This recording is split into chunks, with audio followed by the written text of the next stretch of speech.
সামনেই তো জামাই ষষ্ঠী, আর জামাই ষষ্ঠীতে বাসন্তী পোলাও হলে কেমন হয়, আর বাসন্তী পোলাওটা আমি কিভাবে রান্না করছি সেটাই চলুন আপনাদের সাথে এখন শেয়ার করি।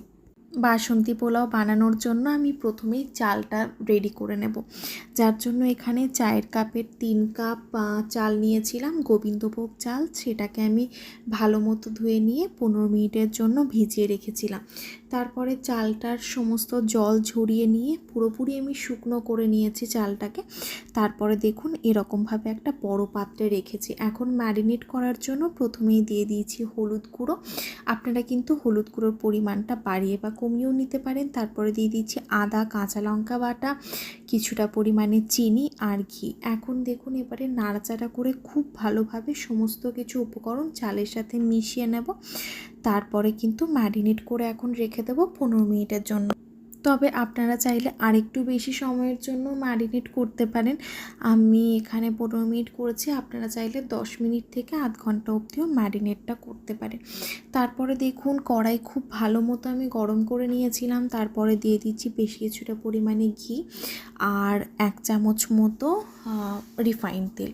ভালো মতো নাড়াচাড়া করে মিশিয়ে নিয়ে আমি কিন্তু গরম মশলা দিয়ে দিয়েছিলাম। তার মধ্যে ছিল তেজপাতা, এলাচ আর দারচিনি। এগুলো ভালো মতো নাড়াচাড়া করে নিয়ে চালটা দিয়ে খুব ভালো মতো হাই ফ্লেমে, মিডিয়াম থেকে হাই ফ্লেমে নাড়াচাড়া করে নিয়ে তারপর দেখুন দিয়ে দিলাম কাজু আর কিশমিশ। এই দুটোই আমি ভালো মতো ধুয়ে রেখেছিলাম। এখন সেগুলো দিয়েও ভালো মতো নাড়াচাড়া করে মিশিয়ে নিচ্ছি।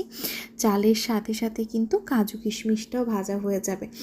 আর চালটা এখানে আমি 4 থেকে 5 মিনিট সময় ধরে মিডিয়াম থেকে হাই হিটে করে আমি ভেজে নিয়েছি। এতে কিন্তু পোলাও বেশ ভালো ঝরঝরে হয়ে যায়।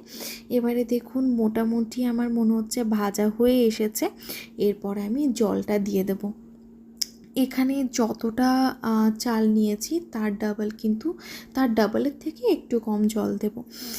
যেরকম আমি 3 কাপ চালের জন্য 6.25 কাপ জল দিয়েছি। আর দেখুন এর মধ্যে আমি লবণটাও দিয়ে দিয়েছি।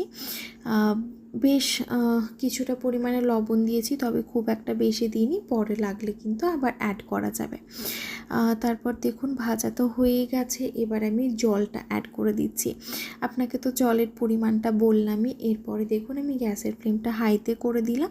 প্রথমে এরকমভাবে নাড়াচাড়া করে সব কিছু মিশিয়ে নিচ্ছি, একটুখানি ফুটবে। ফোটার পরেই দেখুন আমি ঢাকা দিয়ে দিলাম। এইভাবে কিন্তু মোটামুটি 5 থেকে 7 মিনিট অবধি চালটা হালকা একটু কিছুটা সেদ্ধ করে নেব। তারপর দেখুন নাড়াচাড়া করে নিচ্ছি। একটু পরে আপনাদের দেখাবো যে চালটা কতটা সেদ্ধ হয়েছে সেটা দেখুন। এভাবে আমি চেক করে নিচ্ছি, বেশ কিছুটা ভালোই সেদ্ধ হয়ে গেছে। এরপর কিন্তু আমি চিনি দিয়ে দিচ্ছি। এখানে আমি নর্মাল চামচে 10 চামচ মতো চিনি দিয়েছি, পরে লাগলে আমি আরও অ্যাড করব। এখন চিনিটাও চালের সাথে ভালো মতো মিশিয়ে নিচ্ছি। তারপরে কিন্তু ঢাকা দিয়ে আবারও আমি রান্না করে নেব মোটামুটি 5 থেকে 7 মিনিটের জন্য, একদম লো ফ্লেমে। হ্যাঁ, আর আপনারা চাইলে কিন্তু এই সময় কাঁচা লঙ্কাও অ্যাড করে দিতে পারেন। একটুখানি ঝাল মিষ্টি হলে পোলাওটা বেশ ভালো লাগে। তবে হ্যাঁ, কাঁচা লঙ্কার জন্য খুব একটা যে ঝাল হয়ে যায় তা না, চিড়ে কাঁচা লঙ্কাটা কিন্তু অ্যাড করে দিতে পারেন। আমি এখানে করিনি। 5 থেকে 7 মিনিট পরে গ্যাসের ফ্লেমটা অফ করে কিন্তু স্ট্যান্ডিং টাইমে 10 মিনিটের জন্য রাখলেই ঝরঝরে বাসন্তী পোলাও একদম রেডি হয়ে যাবে। তাহলে চলুন আজ এই পর্যন্তই, আবারও দেখা